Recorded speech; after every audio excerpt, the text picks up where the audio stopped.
Hey guys, Hayden here, welcome back to another video. So with the upcoming release of Rogue One at the end of this year, I have a lot of questions that I'd like to answer in following videos to come. But today, I'd like to answer the question of, how powerful was Stormtrooper armor, and how effective was it against the Empire's enemies? So let's just get right into it. So Stormtrooper armor was made up of 18 individual white plastoid armor plates that were fitted over a sealed black body glove. The Stormtrooper was also issued white leather boots, which allowed for increased mobility. However, the armor itself hindered mobility and made the user much slower. The armor was well received among the troops, as they regarded it as being comfortable and well fitting.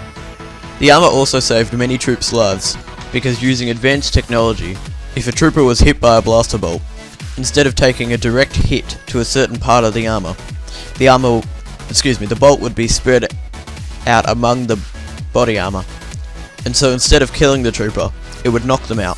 Granted, they would require serious medical treatment to bring them back to their former state, but obviously it's better than dying.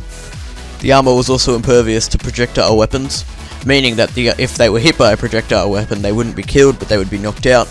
This is why you see them lose to a bunch of teddy bears on Endor. Shrapnel was also not a concern, because like projectiles, it was impervious to shrapnel. Troopers were also issued reinforced combat helmets, which featured a comlink within the actual helmet itself. The helmet itself also had 2 artificial air supply hoses, and had built-in filtration systems, which allowed the user to operate on toxic planets, and in situations where they might come against gas, toxins, smokes, etc. Although this is a mostly positive attribute, it did limit the user's field of vision. This is partially why Stormtroopers can't bloody aim. That and the fact that the heroes do have plot armor. But anyway, the helmet also had a built-in heads-up display, which provided targeting diagnostics, power levels, and environmental readings. This was all listed at the corner of the wearer's eyesight, and one could also access Imperial databanks from within the helmet, if they needed to. The Empire also didn't fully trust its troopers, and seeking to discourage traitorous behaviour and not essential chatter, the helmet recorded what the user could see, and also comms, or communications between the troopers. Stormtrooper armor was also capable of protecting its user in extreme environments, like I previously mentioned, toxic environments where toxins may prevent a normal human from going to that planet. The armor also had a built-in cooling system which allowed them to operate on desert planets in extreme heat, and also allowed them to operate in the vacuum of space for a short amount of time. It is unclear as to whether they need medical treatment after being in the vacuum of space though.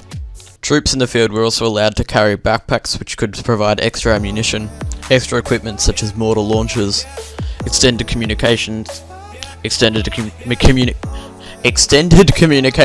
systems, and also extra blaster components.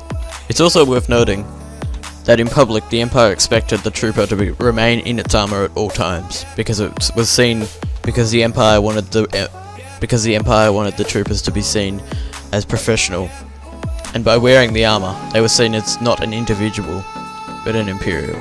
Troopers also wore a utility belt, which had a variety of features, such as a holster for the blaster rifle, extra energy rations, extra ammunition, binoculars, a grappling hook, a compact toolkit, and extra power packs.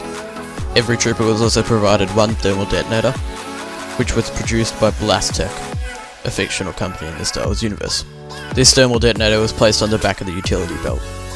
With the exception of desert troopers, pauldrons were used to signify rank within the Imperial military, with orange representing the rank of commander, and white representing the rank of lieutenant.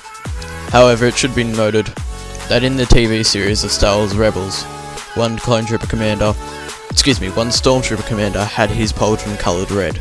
So guys, while editing this video I realised that I was incorrect with some of my information, mainly because there's a lot of disputed facts among the internet about pauldron ranks, but from what I've gathered, in some Imperial battalions, soldiers were allowed to wear pauldrons to signify not just their rank, but if they've got a specialist role. For example, a sniper may wear a blue pauldron, and in some Imperial battalions they were just allowed to wear a black pauldron to signify that they were just an enlisted soldier.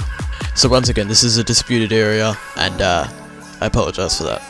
But guys, I really hope you enjoyed this in-depth look at Stormtrooper Armor and Stormtrooper Code. And if you did enjoy it, please be sure to leave the video a like. It really helps me out a lot, really helps this video get more exposure. But if you didn't, of course you can dislike it. And make sure to leave me a comment to let me know what I can do better next time. But if you really did enjoy the video, you might consider subscribing, because I upload daily content that I really think you will enjoy. Anything from gaming videos to reviews to Star Wars, like I'm doing right now. But yeah, I think we've got some quality stuff going on here. Obviously I'm a brand new channel, but I can certainly help you with that. So once again, I hope you had a great day today, and I'll see you later.